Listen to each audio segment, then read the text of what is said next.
Telegram CEO Pavel Durov is facing criminal charges in France. Durov is now under formal investigation by French authorities due to serious concerns about illegal activities taking place on his platform. Durov, the Russian-born millionaire who also holds French citizenship, was detained upon landing in Paris last Saturday and later released on bail after paying a $5.6 million deposit. Telegram is a cloud-based encrypted messaging app known for its commitment to user privacy. Pavel Durov, often referred to as Russia's Mark Zuckerberg, has faced various challenges in the past from governments around the world due to Telegram's refusal to comply with requests for user data or to shut down certain channels. The Russian government banned the Telegram app in 2018 following its reluctance to cooperate in combating terrorism-related activities on the platform. It was only after Durov's assurance to comply that the app was reinstated in Russia in 2020. The ongoing French investigation, however, is focused on criminal cases that involve the exchange of child sexual abuse material, drug trafficking, fraud, terrorism, and other illicit activities through Telegram. The French prosecutor's office has raised concerns about the app's role in facilitating these activities by not providing information requested by authorities. The case against Durov has drawn the ire of tech giants like Elon Musk, who are calling for his release, while sparking a broader discussion about the accountability of social media platforms in curbing illegal content while preserving freedom of speech. Durov's legal team has vehemently denied the accusations, maintaining that Telegram operates within European regulations and that it is unreasonable to hold the platform or its owner responsible for the actions of its users. Telegram has previously come under fire for its role in spreading far-right extremism and conspiracy theories as well. On January 6, 2021, during the Capitol riot in the United States, groups like the Proud Boys and Oath Keepers used Telegram to organize and share extremist content. The platform also became a refuge for QAnon after the conspiracy theory movement was banned from other social media. Critics, including civil rights groups, argue that Durov's hands-off approach allows dangerous content to thrive on Telegram. But the problem is not limited to Telegram. Over the years, fundamentalism and propaganda have thrived on social networking sites. As of July 2024, around 5.2 billion people are using social media, accounting for nearly 65% of the world's population.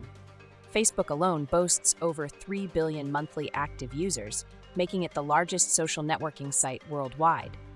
YouTube follows close behind, with around 2.5 billion users, while some 1.5 billion people are active on TikTok. As social media becomes more and more pervasive in our lives, concerns regarding the regulation of content, data privacy, hate speech, and freedom of speech are increasingly voiced by different quarters of society. You might remember the Cambridge Analytica scandal of 2018, which brought to the fore the very real impact of these platforms on electoral politics.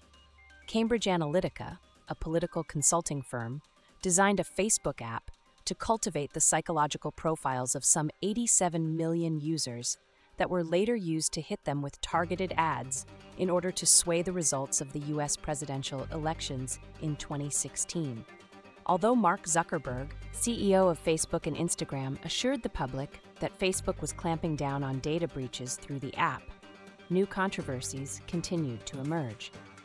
A United Nations report in 2018 found that Facebook served as a useful instrument for spreading hate speech during the genocide of Rohingya Muslims in Myanmar in 2017.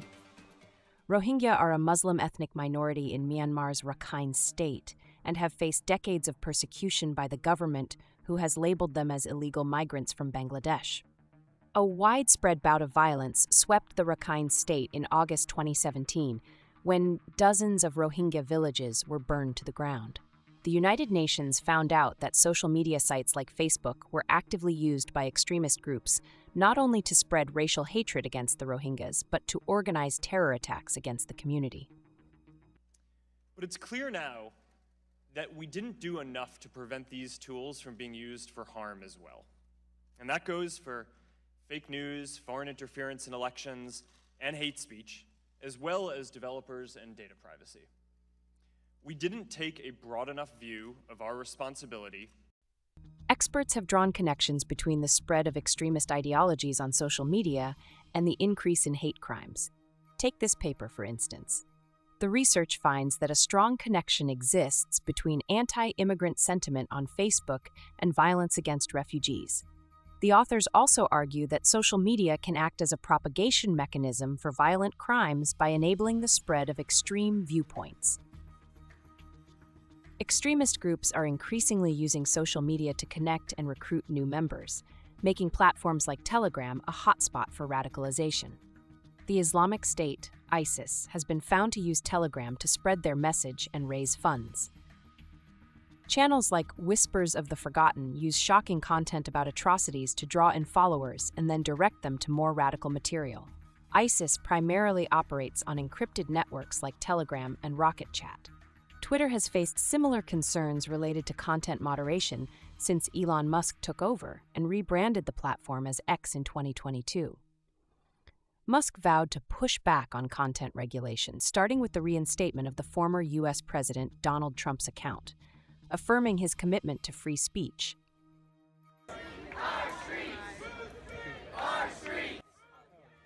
But the line between free speech and hate speech is not so fine. While many democracies and international treaties protect free speech, certain restrictions exist to prevent hate speech. For example, the United States protects free speech under the First Amendment.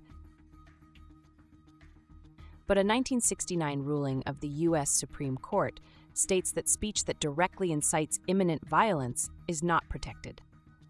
The UK's Public Order Act 1986, similarly, criminalizes speech that incites racial hatred. But what about the laws restraining hate speech on social networking sites? Given the global reach and impact of these platforms, governments and regulatory bodies are struggling to effectively oversee their operations. This is also tricky, in part because apps like Telegram have refused to share data on users, including those potentially linked to extremist activities, in the past. Several regulations, however, have been proposed and implemented to regulate social platforms during the last couple of years. The European Union's Code of Conduct on Countering Illegal Hate Speech Online, established in May 2016, involved major tech companies such as Facebook, Microsoft, Twitter, and YouTube, and has since been joined by other platforms like Instagram, Snapchat, TikTok, and LinkedIn. The code sets out the framework for social networking sites to follow in order to more effectively monitor hate speech.